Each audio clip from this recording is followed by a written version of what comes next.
இன்னைக்கு நம்ம பார்க்க போற கதையோட தலைப்பு கடமை செய். ஒரு ஊர்ல ரகு தன்னோட மனைவி விமலாவோட வாழ்ந்துகிட்டு இருந்தான். அவனுக்கு ஒரு பையன். ரகு விறகு வெட்டி அதை கொண்டு வந்து ஊர்ல வியாபாரம் பண்றதே வழக்கமா வச்சிருந்தான். அதுதான் அவனோட வேலை. ரகு எல்லாருக்கும் உதவி செய்யக்கூடிய இரக்க குணம் கொண்டவன். ரகு ஒரு நாள் காட்டுல விறகு வெட்டும் போது யாரோ ஒருவர் திடீர்னு மயக்கம் போட்டு விழுறத பார்த்தான். அதை பார்த்ததும் ரகுக்கு உடனே உதவி செய்யணும் அப்படின்னு தோணுச்சு. அதனால அங்கிருந்து அந்த மயக்கம் போட்டு விழுந்தவர்கிட்ட போனான். தண்ணி தெளிச்சு கையை பிடிச்சு தூக்கி விட்டான். ஐயா, உங்களுக்கு என்னாச்சு? ஏன் மயக்கம் போட்டு விழுந்துட்டீங்க அப்படின்னு ரகு கேட்டான். அதுக்கு அந்த மயக்கம் போட்டவர், என்னை யாரோ 5-6 பேர் துரத்திக்கிட்டு வந்தாங்கப்பா. அவங்க கிட்ட இருந்து தப்பிச்சு வரும்போது தான் நான் மயங்கி விழுந்துட்டேன். என்னை காப்பாத்தினதுக்கு ரொம்ப நன்றி அப்படின்னு சொல்லிட்டு அங்கிருந்து எழுந்து போக பார்த்தாரு. ஆனா அவரால் எழுந்து போகவே முடியல. இத பார்த்த ரகு, ஐயா, என் வீடு இங்கேதான் பக்கத்துல இருக்கு. நீங்க வந்து ஓய்வு எடுத்துட்டு அப்புறமா போலாமே. இப்ப உங்களால நடக்க கூட முடியல பாருங்க.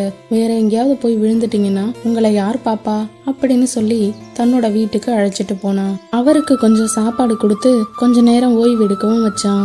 சரியானதும், சரிப்பா ரகு, நீ எனக்கு உதவி செஞ்சதுக்கு ரொம்ப நன்றி. நான் இங்கிருந்து கிளம்புறேன் அப்படின்னு சொல்லிட்டு அவர் அங்கிருந்து கிளம்பி போயிட்டாரு. அடுத்ததா ரகு, விமலா, எனக்கு கொஞ்சம் சாப்பாடு எடுத்து வைக்கிறியா? ரொம்ப பசியா இருக்கு அப்படின்னு தன்னோட மனைவி கிட்ட கேட்டான். அதுக்கு விமலா, கை கால் கழுவிட்டு வாங்க, நான் எடுத்து வைக்கிறேன் அப்படின்னு சொல்லிட்டு சாப்பாடை எடுத்து வச்சா.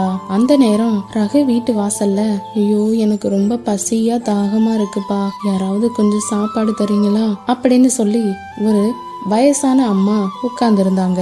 இத பார்த்ததும் ரகுக்கு மனசு இலகிடுச்சு. உடனே விமலா, அந்த சாப்பாட்டை எடுத்துக்கிட்டு வா அப்படின்னு சொல்லி அந்த வயசான அம்மாவுக்கு கொடுத்துட்டான். அவங்க சாப்பிட்டுட்டு, தம்பி, நான் வந்து சிவனோட தீவிர பக்தை. இங்க இருக்க கோயில்ல வழிபட்டுட்டு போலான்னு வந்தேன். வந்த இடத்துலதான் ரொம்ப தாகமும் பசியுமா இருந்தது. அதனாலதான் இங்கேயே உட்காந்துட்டேன் அப்படின்னு சொல்லிட்டு அங்கிருந்து போயிடுறாங்க. விமலா, ஏங்க ரொம்ப பசியா இருக்குன்னு தானே சாப்பாடு எடுத்து வைக்க சொன்னீங்க. இப்ப அந்த வயசானவங்களுக்கு கொடுத்துட்டீங்களே, நீங்க என்ன பண்ணுவீங்க?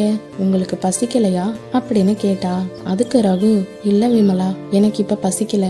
அவங்க வயிறு நிறைய சாப்பிட்டு நம்ம வீட்டுல களைப்பாரி போனாங்க பாத்தியா, அதுதான் வயிறு நிறைஞ்சிருக்கு அப்படின்னு சொல்லி சொல்றான். இத கேட்ட விமலாவுக்கு ரொம்ப கோபம் வந்துருது.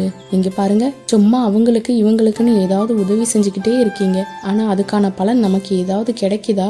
ஏன் இப்படி செய்றீங்க அப்படின்னு கோவப்படுறா. அந்த நேரம் பார்த்து அவங்க ஊருக்கு ஒரு துறவி வந்திருக்காரு. ரகு அந்த துறவிய சந்திக்க போறான். துறவிய பார்த்ததும் ரகு, ஐயா வணக்கங்க, உன் பிரச்சனைய சொல்லுப்பா அப்படின்னு துறவி சொல்றாரு. நான் நிறைய பேருக்கு உதவி செய்யறேங்க, ஆனா எனக்கான பலன் மட்டும் எதுவுமே கிடைக்கல. அதான் ரொம்ப வருத்தமா இருக்கு. என் மனைவி கூட திட்டுறா அப்படின்னு சொல்றான். அதுக்கு அந்த துறவி, கவலைப்படாதப்பா, கடமைய மட்டும் என்னைக்கும் செய்ய தவறிடாத.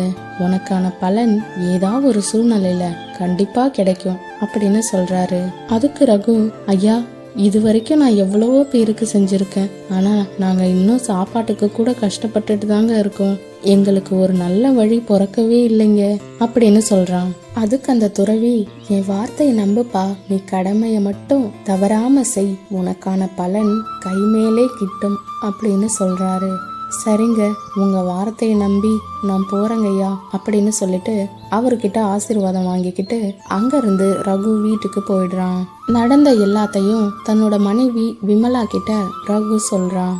உடனே விமலா, ஆமாங்க, நீங்க சொல்றது ரொம்பவே சரிதான். இன்னைக்கு நம்ம பையன் ஸ்கூல்ல இருந்து வரும்போது ஒரு இடத்துல மயங்கி விழுந்துட்டானா. ஒரு வயசான பாட்டி தான் காப்பாத்தி தண்ணி குடிக்க வச்சு அனுப்பி விட்டுருக்காங்க. அவங்க யாரு என்னன்னு விசாரிச்சு நேர்ல போய் பார்த்து ஒரு நன்றி சொல்லிட்டு வந்துருங்க அப்படின்னு சொல்றா.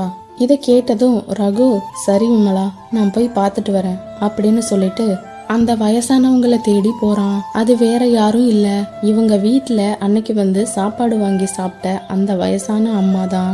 ரகு அந்த அம்மா கிட்ட, அம்மா, நீங்க காப்பாத்தினது என்னோட பையன்தான், ரொம்ப நன்றிம்மா, நான் எதிர்பார்க்கவே இல்லை அப்படின்னு சொல்றான்.